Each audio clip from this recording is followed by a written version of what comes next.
गिबि गिबियावनो आंनि एसपि फट' निउस चेनेलनि जानानै आंनि गोसो गोरबोनि अननाय आरो सिबिनायखौ नोंथांनो फिन जासिहरफिननानै दिनैनि रादाबखौ फरायनो आं आखायाव लाबाय।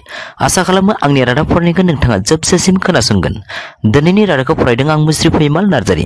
थांनाय 2023 मायथाइनि 18 डिसेम्बर खालार खालि 1989 मायथाइनि 1 जुन खालार खालि जोनोम मोननाय आनन्द मिश्र बिथाङा जुदिअ असमिया रावखौ जोबोर मोजाङै बुंनो हायो आरो आसामाव थानानै गावनि साख्रिजों लोगोसे मान सन्मानखौ मोननो हादोंब्लाबो आईपीएस अफिसार बिथाङा गावनि एसपि बिबानखौ एंगारना आसामखौ नागारलांनाय समाव बिथाङा जुदिअ आसाम सरकारा एसपिफोरखौ खौरां बिजोङाव खौरां बुंनो मोना होनना बुंदोंमोनब्लाबो बे खान्थिखौ सिफायनानैब्लाबो बिथाङा बुंदोंमोन दि आंनि जोनोम जायगाया आंखौ नागिरदों आरो बे जोनोम जायगानिख्रुइ आरो माबा गेदेर थानो हाबावगौ होनना सुबुं माहारिनि खाथियाव बिथाङा आबेबिक जानानै मोननैसो बाथ्रा बुंनायखौ थारैनो गोबां सुबुङानो खौरां बिजोंनि गेजेरजों नुनो मोनदों जानांगौ।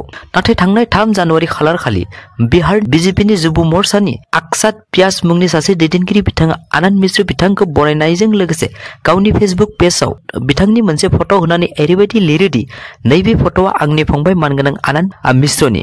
गोबां सुबुङानो बिथांखौ फाग्ला होनना बुंदों।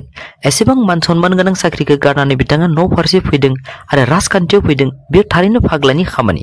बिथांखौ गोबां सुबुङानो रां खामायनो थाखायनो राजखान्थियाव फैदों होनना गोबां सुबुङानो गोरोन्थियैनो फोसावगासिनो दं। ओंखायनो आं बिथांमोना गोरोन्थियैनो बेबायदि फोसावग्रा बिथांमोनखौ बुंनो लुबैयोदि थारैनो बिथाङा रांखौ खामायनो लुबैमारदोंमोनब्ला अब्ला बिथाङा जा बिबानाव दं बे बिबानाव खालि मान सन्मानल' गैया, बेवहाय दङ गोबां रांबो, लोगोसे सम सम मान सन्मानजों प्रमोशनबो दङ। थामहिनबा 3 आरो 5 बोसोरनि गेजेर गेजेर गावनि बिबानखौ फेदेरनायनिबो खाबु दङ। नाथाय थेवबो बिथाङा बे साख्रिखौ नागारनानै फैनायनि आन्दोआव दङ गावनि जोनोम जायगाखौ अननानै फैनायानो। मानोना राजखान्थिया बिथांखौ माब्लाबाबो इयुनाव रैखाथि लाबोनानै होफैनो हाया, जेराव राजखान्थियाव माब्लाबाबो 5 बोसोरनि उनाव सोर देरहागोन बेखौ रावबो बुंस' हाया। ओंखायनो जाय बिथां आनन्द मिश्र बिथाङा एसेबां मान सन्मान आरो रां रुफा गोनां साख्रिखौ गारनानै गावनि आंगो जायगाखौ गोसोखांनानै फाग्ला बायदि खारबोदों, बिथां बायदिनो गावनि जोनोम जायगानि थाखाय फाग्ला जानो बिथांखौ फाग्ला बुंग्राफोरखौबो खावलायनायखौ जोङो नुनो मोनो।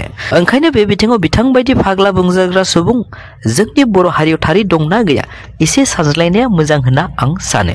बावैसो साननिफ्रायनो समाजारि बिजोङावल' जोङो सावरायलायनानै कमेन्ट लिरनायजों लोगोसे समफोरखौ हालो दैलो बारहोनायनि अनगा सरकार आरो बर' हारिनि सान हर खामानि मावग्रा दल संगठनफ्रा मा थांखि आरो मा बिफाव लानो नागिरदों बेखौ रायजो राजाफ्रा नाथाय दिनैसिमबो रोखा नुनो मोनै समावनो नाथाय एनएलएफबि बिथांमोना बावैसो साननि सिगाङाव जेरैबायदि आसामाव सासे कुकुल कलिता मुंनि पुलिसा बुरलुंबुथुर दैमायाव गोग्लैनायाव सानैसोआ बेखौ समाजारि बिजोङाव फोसावनो थाखायल' भिडिअ रेकर्डिं खालामगासिनो दङमोन आरो जोबथायाव जेब्ला बिथाङा रावनिफ्राय हेफाजाब मोननायाव सुबुं माहारिखौ रैखा खालामनो थाखायनो बानानै लानाय सिलाइनि गेलेरथिजोंनो बुरलुंबुथुराव थैनो गोनां जादोंमोन। थिग बेबायदि अबस्थायावनो एनएलएफबिनि अबस्थायाबो कुकुल कलिता बायदि देव गोदोनानै हालाय हाफाय जानाय बायदि मैया समाजारि बिजोङाव गांसे लाइजामनि गेजेरजों राव फोरमायनायखौ जोङो नुनो मोनो। बिथांमोना बे लाइजामाव ओरैबायदि लिरोदि बर' रायजो राजा नोंथांमोननिसिम आंनि फंनैसो गिबियावनो गोथौ दुखु मोननाय फोरमायहरबाय। बिटिआरआव जेरावबो मानो गोजोन गैया? जोंनि नांनाया बर'नि मोन्थायखौ लानानैसोमोन, नाथाय जों दिनै मानो सैमाफोर बायदि गावनि हायावनो होखांजानो गोनां जाखो? दिनै जों मानो आलाय सिलाय जानो गोनां जाखो? दिनै जों मानो आलाय सिलाय? बर' हारिनि इयुनाव बबे लामाजों आगान सुरगासिनो दङ? मानगोनां रायजो राजाफ्रा मोनदांनो हादोंना दिनै जोंखौ सावरायनायनि मुङाव लिंना लाबोनानै मा खालामनो सानखो आसाम सरकारा? ना सावरायनाया जोंखौ होखांनायसोमोन नामा? हारिनि खैफोदनि समाव जों मानो खौसे जानो हाया? खोमसि जाबाय हनै बर'नि अख्राङा। जोंखौ मोजाङै सावरायनो लिंहरनाया जेलाव सोनायनिसोमोन नामा? जोंखौ खोथा होदोंमोन आसाम सरकारा, नाथाय मावनानै होनांगौआव फेलें जानायखौ नुनो मोनदों। नाथाय मानगोनां रायजो राजाफोर, जों जोंनि मोन्थायखौ मोनागौ मानि आफादखौ सिफायनाय नङा, बेयो रोखा। नांगौब्ला हारिनि थाखाय जिउ बावलांगोन। जों गोजोननि बेरेखा नङा, जों रावनिबो बेरेखा नङा। बेबायदि लाइजाम लिरनानै फोरमायनायखौ जोङो समाजारि बिजोङाव नुनो मोनो। बावैसो साननि सिगां आउट अफ बिटिसि थामहिनबा धुबुरी जिल्लानि साफिकुल इस्लाम मुंनि सासे सुबुङा एडभार्टिजमेन्टआव जुदिअ क्राइटेरियायाव पार्मानेन्ट रेसिडेन्स अफ बिटिसि होनना लिरनाय थासेयावबो आरो उइदाउट सिएम आरो इएमनि एप्रुभेल नङालाबासिनो बोरै बिटिआरआव हरिसिंगा सार्कल टंग्लायाव साख्रि मावफैनो मोनखो बेखौ सोंलु खालामनानै बिथांनि एपइन्टमेन्टखौ केन्सेल खालामनो हानाय बिटिसिनि कन्ट्रेक्टर खन्थानि नेहाथारि बिक्रम दैमारि बिथाङा समाजारि बिजोङाव मोननैसो बाथ्रा बुंनायखौ जोङो नुनो मोनो। बिथाङा बुङोदि डिसिएसपिआ बिटिआरनि सिएम प्रमद बर'नि आखायावनो दं होननानै गावसोरनो मोनसे समाव गोदो BTC आव SP DSP खौ जोङो बाहायनो हायामोन नाथाय नैबे BT आरो एग्रीमेन्टआव DC SP बिथांमोनखौबो जोंनि सिङाव मोननो हाबाय बुंनाय लेखा DC SP बिथांमोनखौ बुंनानै NLFB बिथांमोननि समस्याखौ समाधान खालामनानै बिथांमोननि थानो थाखाय जायगा नागिरनानै होनाय आरो जाहाथे समाजाव मोजां थासारिखौ फैयो बेबायदि मावनो थाखायबो खावलायनायखौ जोङो समाजारि बिजोंनि गेजेरजों नुनो मोनो। लोगोसे 2021 मायथाइयाव हाग्रामा सरकारा प्राय 2000 सो साख्रि होनायाव 95 सो साख्रिआवलाफोरा BTC आ गभर्नरनि सिङाव थांनाय लेखा CSB बर्डआबो बायनानै बिथांमोननि साख्रियाबो जायाखैमोन होननानै बिथां रोखा रावजों फोरमायनायखौ जोङो नुनो मोनो। लोगोसे बिथांमोननि साख्रिखौ प्रमद बर'नि सरकारा रेगुलार खालामना होनायनि थाखायबो गोजोननाय फोरमायो आरो लोगोसे फैबाय थानाय समाव ठेकेदारफोरनि बिथिङावबो हाग्रामाया मावनानै दोनलांनाय ठेकेदारफ्रा मोननो गोनां रांफोरखौबो होनो थाखाय खावलायनायखौ जोङो नुनो मोनो। थारैनो आसाम सरकारा बर' हारिनि बर' रावनि सायाव जा आखु दिन्थिदों बे सरकारा जुदियो जोंनि हारिनि गोजोननि थाखाय गोजोन गोरोबथा खालामनानै अननाय दिन्थिदोंब्लाबो नाथाय खेंस्लायै जोंनि हारिनि किडनियाव आखाइ होनानै किडनिखौ बख'नो नागिरनाय बायदि जा खामानि मावनो नागिरगासिनो दङ बेबायदि हानजा एबा सरकारनि आथिं हमनानै बर' हारिनि थामोनथाखौ फोथांना लाखिनो नागिरनाया थारैनो हाजो खर' आखासेयाव बायदि नागिरनाय बायदि जोङो नुहुरो। मानोना थांनाय 29 आगस्ट खालारखालि सेन्ट्रेल एबसु आरो बड' साहित्य सभा बिथांमोना आसामनि गिबि मन्त्रि डक्टर हिमन्त बिश्व शर्मा बिथांजों सावरायज्लायनानै बर' रावजोंनो थाखो 2 नि सानखान्थि आरो बिगियान आयदानि फराफारिखौ फोरोंनाय जाथोंसै बुंसेयावबो नाथाय फैयै फैयै सोलिबाय थानाय गुनु उत्सबआव बिथांमोननि जा ओंथि गैयै आखुखौ बेनिफ्राय जों थारैनो बिथांमोनखौ खावलायबाय थानायनि खामानि मावनायनि जा कालचार लाखिबोनानै सोलिगासिनो दङ बेखौ नाथाय एरायखेनानै सोलिनो नाजायाब्ला अब्ला थारै जों खैफोदाव गोग्लैगोनखौ जों नुहुरो।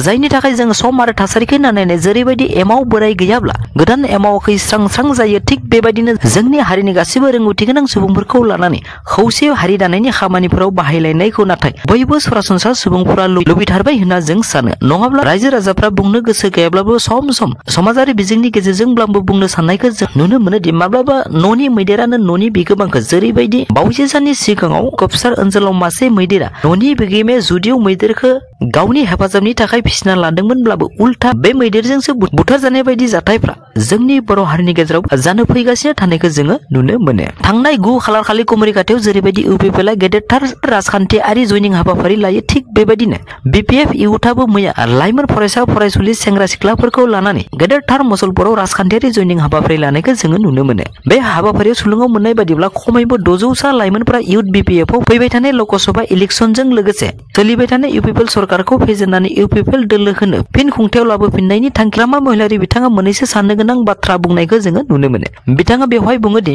प्रमद बर' बिथाङा BPF आ जेब्ला खुंथाय गोहोआव दंमोन अब्ला इलेक्सन खाथि सफैयोब्ला फावथिना खालामनाय बायदि बर' हारिनि रायजो राजाफोरखौ लानानै लोगोआव बडिगार्ड लानानै न' बड'लेण्ड न' रेस्ट बुंफ्लायोमोन होननानै बिथाङा गोख्रों रावजों सोंखारियो। लोगोसे बिथाङा BTC एकर्डआव आसामनि गोबां दल संगठनफोरा समर्थन होदोंमोनब्लाबो नाथाय एबसुआ होआसै होननानैबो फोरमायनायजों लोगोसे एबसुनिफ्रायनो गोबां लाइमोनफ्रा मुसलपुराव BPF राजखान्थि हानजाखौ मोजां मोननानै आखाइ हमफैनाय बाथ्राखौ फोरमायनायखौबो जोङो नुनो मोनो। आरो लोगोसे सोलिबाय थानाय जानुवारि मास 13 खालार खालिबो तामुलपुराव गोबां लाइमोनफोर BPF आव जयनिं जागोन होनना फोरमायनायखौबो जों नुनो मोनो। लोगोसे बिथाङा प्रमद बर'नि बडिगार्ड लानानै न' बड'लेण्ड न' रेस्ट होननानै सोमावसारनायखौ थगायनाय सोमावसारनाय होननानै गोख्रों रावजों ओरैबायदि बुंबावोदि सरकारनि पुलिस लानानै सोमावसारनाया एजेन्ट महरै सोमावसारग्रा होनना बिथाङा गोख्रों रावजों बुङो। आरो लोगोसे थार ओंथियाव सोमावसारग्राफोरा जादों पुलिसफोरजों उल्था आथिं आखाइ बुख्रुब सुख्रुब गावख्रुब गावसि जालायनानै सोमावसारदोंमोन होनना बिथाङा रोखा रावजों फोरमायो। हरै कास्टम बसुमतारी बिथाङा बावैसो साननि सिगाङाव EM रन्जित बसुमतारी बिथांखौ फ्लाइं अन दा स्काई थामहिनबा बिथाङा आथिखालाव पर्बतजरा आरो 14 नं आरो 13 नं दुवारावबो राजखान्थि गेलेनो जायगा गैला होनना रोखा रावजों फोरमायनायखौ जों नुनो मोनो। लोगोसे बिथाङा बुङोदि 14 नं चिरां दुवारनि रायजो राजाफ्रा बसुमतारी बिथांखौ देरहा होनानै जोबोद गोरोन्थि खालामबाय होननानैबो रायजो राजाफ्रा बुंबाय थादों होनना बिथाङा मख'नायजों लोगोसे पर्बतजरायाव थारैनो रन्जित बसुमतारीया इलेक्सन गेलेनो नागिरदोंब्ला पर्बतजरानि मोननैल' गामिनि मुं बुंनो थाखायबो गोख्रों बिथोन फोसावनायनि हेंथायै मैया EM रन्जित बसुमतारी बिथाङा कास्टम बसुमतारी बिथांखौ थांखिनानै खेब्रमाया ब्रुं ब्रुं गाबनाय खोमा होनांगौनि जेबो गोनांथि गैया होननानै खौरां बिजोंनि गेजेराव बुंनायखौ जोङो समाजारि बिजोंनि गेजेरजों नुनो मोनो। लोगोसे बिथाङा गाव हाग्रामाजोंनो गोख्रैनो इलेक्सन खालामनानै सोर बांसिन भट मोननो हायो बेखौ आनजाद नायनो थाखायबो राजि दं होननानै खौरां बिजोंनि गेजेरजों रोखायै फोरमायनायखौबो जों नुनो मोनो। लोगोसे फैबाय थानाय लोकसभा इलेक्सननि थाखाय इउपिपिएलनि थाखाय जा थिक थाक खालामनांगौ बेयो 100% फुरा जाबाय होननानैबो बिथाङा आथिखालाव इउपिपिएलनि हेंथा हिसाबै आगसि आगदा रावबो गैयै बायदि एनसिपि बिजेपि एजिपि जेएसपि नि हेफाजाबजों इउपिपिएलआ गोरलैयैनो देरहासार जागोन होननानैबो खौरां बिजोंनि गेजेरजों फोरमायनायखौ जोङो नुनो मोनो। मोननैसो सोमोनांथाव रादाब। खायफा मानसिया गावखौनो स्पिरिचुवेलनि लिडार होननानै धोरोमनि फोथाराव जनानै सिनायथि होनो थांनानै गावनि आखल आखुनि ब्रेकखौ हमथानो हायैनि सरासनस्रा सुबुंफोरजोंनो उल्था सेन्देलनि माला गानहोजानाय बायदि मैया राम बाहादुर बमजान मुंनि सासे गावखौनो बुद्धु बय होननानै बुंना लाग्रा सुबुङा 15 बोसोर बैसोनि उन्दै गथ'खौ जिनाहारि खालामनानै 2020 मायथाइनिफ्रायनो खारखोमानानै दङमोनब्लाबो नाथाय मैया एरेस्ट जाबाय होनना सुलुङाव फोरमायो। हरै थांनाय 9 जानुवारि खालार सुनिबार खालि बेंगलराव सासे 52 बोसोर बैसोनि नरेन्द्र मुंनि हौवाखौ गावनि बिसि ममताया गावनि 20 बोसोर बैसोनि फिसाज्ला सुमितखौबो लोगोआव सिंगापुराव लानानै थांनो ओंखारनायाव किटचेननि रुमाव थानाय देगारजों सुनानै सुथारो होनना सुलुङाव फोरमायो। लोगोसे सुलुङाव फोरमायनाय बादिब्ला फिसाय नरेन्द्रआ गावनि बिसिनि न' बांफोरखौ साखोन सिखोन खालामनायफोरखौ एसेबो साबजानाय मोनामोन आरो जायनि थाखाय सिंगापुराव बिथांखौ लांनो नागिराखैमोन होननाबो बिसिया सुलुङाव फोरमायो। आथिखालाव फिसाय बुथारनाय ममताया बेंगालरनि पुलिस थानायनि आखायाव एरेस्ट खालामजाबाय होननाबो सुलुङाव फोरमायो। 12 दिसेम्बर खालारखालि भारतनि गाहाय मन्त्रि नरेन्द्र मोदी बिथाङा बयनिख्रुइबो बांसिन गोलाव लैथोनि दालां हिसाबै बारग' गाहाय मन्त्रि अटल बिहारी बाजपेयीनि मुङाव बेखेवगोन होनना खौरां बिजोङाव फोसावो।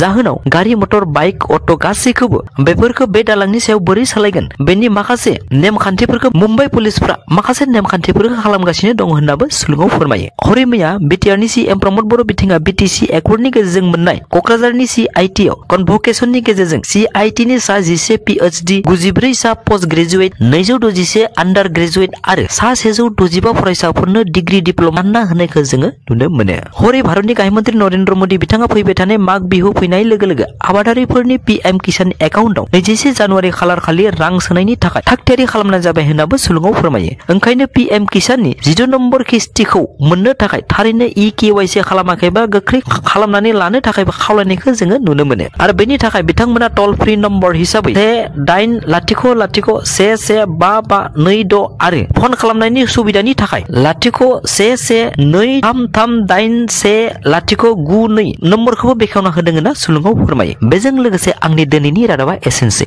थारैनो नोंथाङा आंनि रादाबखौ दिनैसो खोनासंफ्लांदोंब्ला आरो अननानै मोजां मोनदोंब्ला साबस्क्राइब लाइक आरो शेयार खालामनो थाखाय गुरै खावलायहरनाय जाबाय। एसेनोसै, गोजोन्थों।